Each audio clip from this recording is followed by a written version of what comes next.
এই ছোট্ট মেয়েটি তার বিছানার নিচে একটি রাক্ষস পুষতো। প্রতিবার সে যখন খাবার খেতে দিত রাক্ষস ভয়ানক আওয়াজ করতো। একদিন রাতে বাড়ির সকলে ঘুমানোর পর মেয়েটি চুপি চুপি ওঠে, ডয়ারের মধ্য থেকে একটি প্লেট বের করে এবং আগে থেকে চুরি করে রাখা বিস্কিট তার উপর রেখে দেয়। এটি হলো রাক্ষসের একমাত্র খাবার। কিন্তু মেয়েটি জানে না তার মা প্রথমে রান্নাঘরে বিস্কুটের কৌটাটি দেখেছিল।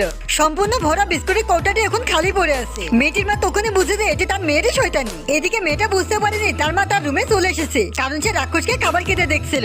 মেয়েটির মা তাকে জিজ্ঞেস করে তুমি কি কৌটা থেকে বিস্কিট নিয়েছো? তখনই মেয়েটির মা রাক্ষসের দেওয়া একটি বিস্কুটকে দেখতে পায় আর কিছু না বলে ওইটা খেয়ে নেয়। মেয়েটির মা খাবারটা খেয়ে ফেলে রাক্ষসটা অনেক রেগে যায়। এদিকে মেয়েটা রাক্ষসকে বোঝানোর চেষ্টা করছিল। তখন একটা চিৎকারে আওয়াজ শুনে মেয়েটির মা এখানে চলে আসে, কিন্তু মেয়েটি প্রথমেই গায়েব হয়ে গিয়েছিল।